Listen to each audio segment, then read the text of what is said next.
നിങ്ങളുടെ favourite shows ഇനി ഒരിക്കലും മിസ്സാവില്ല. ഇപ്പോൾ C5 കാണും നിങ്ങളുടെ ഫേവറേറ്റ് ഷോസ് തികച്ചും സൗജന്യമായി. എന്നെങ്കിലും നിങ്ങൾ ആരെങ്കിലും പരസ്പരം ഡിവോഴ്സ് ചെയ്തു പോയാൽ അവർക്ക് എന്റെ സ്വത്തുക്കളിൽ ഒരവകാശം ഉണ്ടായിരിക്കില്ല.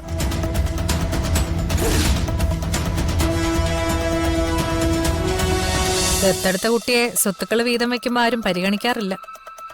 അത് അച്ഛൻ തീരുമാനിച്ചോളും. അർച്ചനയുടെയും സച്ചിയുടെയും ദത്തെടുത്ത കുട്ടിക്ക് എന്റെ കുടുംബത്തിൽ ഒരവകാശം ഉണ്ടായിരിക്കില്ല.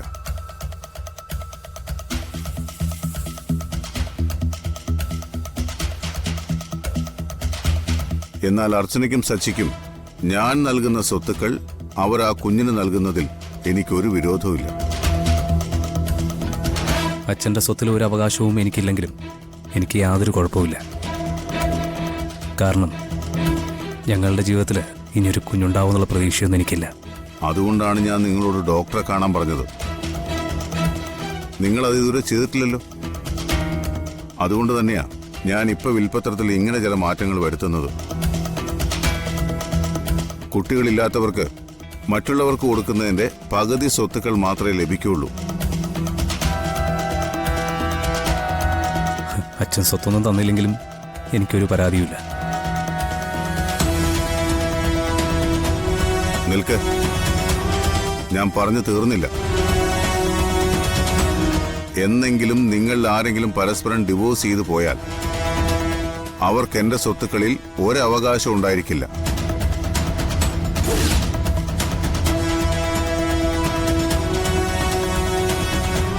ഒത്തൊരുമയോടും സന്തോഷത്തോടും കൂടി ഒരുമിച്ച് ജീവിക്കുന്നവർക്ക് മാത്രമേ എന്റെ സ്വത്തിൽ അവകാശം ഉണ്ടാവുള്ളൂ.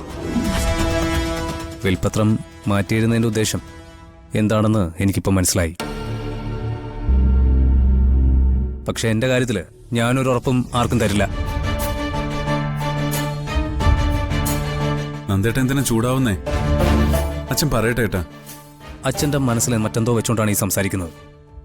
അതെന്താണെന്ന് തുറന്നു പറയാതെ ഈ വിൽപത്രത്തിന്റെ കാര്യം പറയുന്നതിൽ ഒരു അർത്ഥവുമില്ല. ഈ വിൽപത്രം എങ്ങനെ മാറ്റി എഴുതിയാലും എന്നെ അത് ബാധിക്കുന്ന കാര്യമല്ല. എന്തായാലും ഇതുവരെ എനിക്ക് കുഞ്ഞുങ്ങളൊന്നുമില്ല. എനിക്കുള്ള സ്വത്തുക്കളുടെ പകുതി അച്ഛൻ സ്നേഹയുടെ കുഞ്ഞിന്റെ പേർക്ക് എഴുതി കൊടുത്തേക്ക്. എനിക്കതിന് സന്തോഷമേ ഉള്ളൂ. അതല്ലല്ലോ അച്ഛൻ പറഞ്ഞു എന്നതിന്റെ അർത്ഥം. എന്റെ അച്ഛൻ പറയുന്നത് എന്താണെന്ന് നിന്നേക്കാൾ കൂടുതൽ എനിക്ക് മനസ്സിലാവും. അച്ഛൻ എന്തെങ്കിലും നല്ല കാര്യത്തിന് വേണ്ടിയിട്ടല്ലേ ഇങ്ങനെ പറയുന്നേ? അച്ഛാ, നന്ദേട്ടൻ പറഞ്ഞതിലും ന്യായമുണ്ട്. യഥാർത്ഥത്തില് ഇപ്പൊ ഈ സ്വത്തുക്കൾ ഇങ്ങനെ മാറ്റി എഴുതേണ്ട ഒരാവശ്യവും ഞാൻ കാണുന്നില്ല. അച്ഛന്റെ സ്വത്തുക്കൾ ഞങ്ങൾ മക്കൾക്ക് തുല്യമായി അവകാശപ്പെട്ടതാണ്. അതില് കുട്ടികളുള്ളവരുടെയും ഇല്ലാത്തവരുടെ എണ്ണം നോക്കേണ്ട യാതൊരു കാര്യമില്ല. അത് തീരുമാനിക്കുന്നത് നീയല്ല, ഞാനാണ്.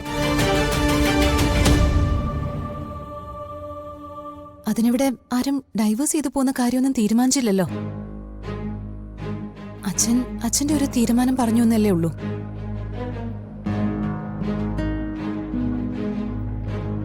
ഇത് അച്ഛന്റെ ആഗ്രഹമാണോ അതോ മറ്റാരുടെയെങ്കിലും താല്പര്യമാണോ എന്ന് എനിക്ക് സംശയമുണ്ട്. നിങ്ങളുടെ എല്ലാവരുടെയും സംശയങ്ങൾ അവിടെ നിൽക്കട്ടെ. പക്ഷേ എന്റെ തീരുമാനം ഇതാ. ഇതിൽ ഒരു മാറ്റവും വരില്ല. എന്റെ 4 മക്കളിൽ ആരെങ്കിലും ഒരാൾ ഡിവോഴ്സ് ചെയ്യാൻ തീരുമാനിച്ചാൽ അവർക്ക് പിന്നെ എന്റെ സ്വത്തുക്കളിൽ ഒരവകാശം ഉണ്ടായിരിക്കില്ല. അച്ഛാ,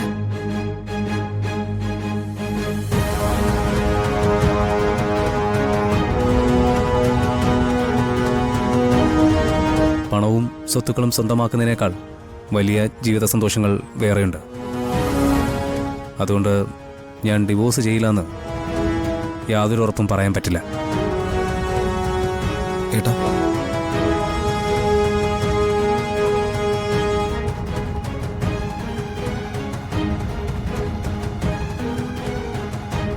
അച്ഛനെന്തിനാ ഇപ്പൊ ഇങ്ങനെ ഒരു വിഷയം എടുത്തിട്ടത്?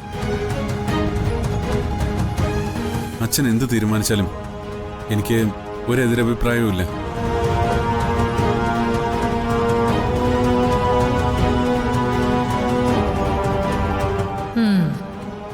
അപ്പൊ എന്നെ ഡിവോഴ്സ് ചെയ്യാനുള്ള തീരുമാനം ഇയാള് മനസ്സിൽ ഉറപ്പിച്ചു വെച്ചിരിക്കുക. അച്ഛന്റെ ഈ തീരുമാനം എനിക്ക് വേണ്ടിയാണെന്നും അയാൾക്ക് മനസ്സിലായി. എന്നിട്ടും അയാൾക്ക് ഒരു പേടിയില്ല. സ്വത്തിനേക്കാളും സമ്പത്തിനേക്കാളും വലിയ ജീവിത സന്തോഷങ്ങൾ വേറെ ഉണ്ട് പോലും. അതെന്താണെന്ന് എനിക്കറിയാം. തീർത്തു കൊടുക്കാൻ ഞാൻ അയാളുടെ സന്തോഷങ്ങൾ.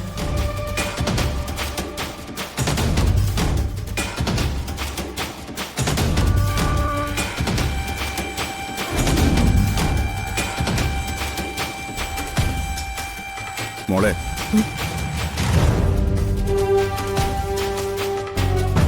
ഞാൻ പറഞ്ഞത് അവർക്കൊന്നും ഇഷ്ടപ്പെട്ടില്ലല്ലേ? എല്ലാവർക്കും അവരുടേതായ അഭിപ്രായങ്ങളുണ്ടല്ലോ അച്ഛാ. ഞാൻ മനസ്സിലുദ്ദേശിച്ചതല്ല അവർ മനസ്സിലാക്കിയത്.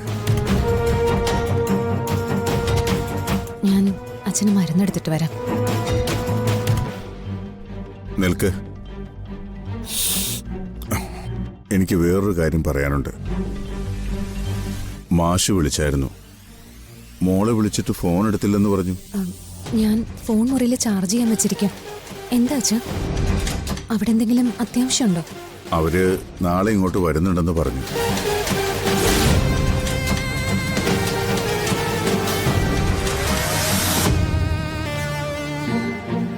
കൂടെ ചിലപ്പോ കുടുംബ ജോത്സ്യനും കാണും. എന്താ അച്ഛാ പ്രത്യേകിച്ച്?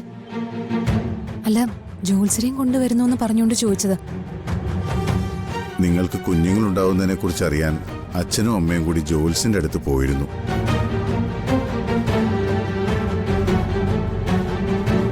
നക്ഷത്ര ഗുണമുള്ള നല്ല കുട്ടികൾ ജനിക്കാൻ ദൈവാധീനം കൂടി വേണം. അതേക്കുറിച്ച് നോക്കാനാ ജോത്സ്യനെ കാണാൻ പോയത്. എന്നിട്ട് ജോത്സർ എന്താ പറഞ്ഞേ? ഇവിടെ ചില പൂജകൾ നിങ്ങൾക്ക് വേണ്ടി നടത്തേണ്ടതുണ്ട് എന്നാണ് പ്രശ്നത്തെ കണ്ടത്. നിങ്ങൾ ആഗ്രഹിക്കുന്ന പോലെ ഒരു ആൺകുഞ്ഞിനെ തന്നെ കിട്ടുമെന്ന പ്രശ്നവതിയിൽ കണ്ടതെന്നാ മാഷ് പറഞ്ഞത്. അതിന് ആൺകുട്ടി വേണമെന്നോ പെൺകുട്ടി വേണമെന്നോ അങ്ങനെയൊന്നും ഞങ്ങൾ ആഗ്രഹിച്ചിട്ടില്ല. ട്രീറ്റ്മെന്റ് നടക്കുന്നല്ലേ ഉള്ളൂ. ദൈവത്തിന്റെ ഇഷ്ടം എന്താന്ന് വെച്ചാ അങ്ങനെ സംഭവിക്കട്ടെ. അതില് കവിഞ്ഞൊരാഗ്രഹവും ഞങ്ങൾക്കില്ലച്ച. അതൊക്കെ ശരി തന്നെ എന്ന് കരുതി നിങ്ങൾക്ക് വേണ്ടി ഒരു പൂജ നടത്തുന്നതിൽ തെറ്റില്ലല്ലോ. ഓഹോ, അപ്പൊ ഇനി കുഞ്ഞിന്റെ പേരും പറഞ്ഞ് പൂജയും മന്ത്രവാദവും ഒക്കെ നടത്താനാണ് ഇവരുടെ അടുത്ത പരിപാടി. എന്തായാലും നാളെ ആ പൂജ നടക്കട്ടെ.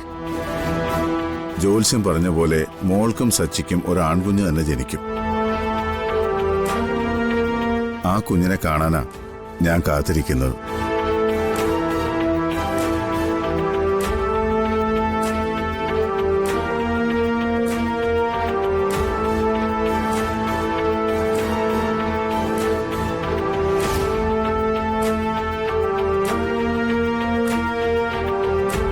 കൊള്ളാം. ഇനി എന്തൊക്കെയാ ഇവിടെ നടക്കാൻ പോന്നെ? പൂജയോ അതോ മന്ത്രവാദോ? ഡൗൺലോഡ് ചെയ്യൂ C5 ആപ്പ്. കാണൂ എല്ലാ എപ്പിസോഡുകളും സൗജന്യമായി.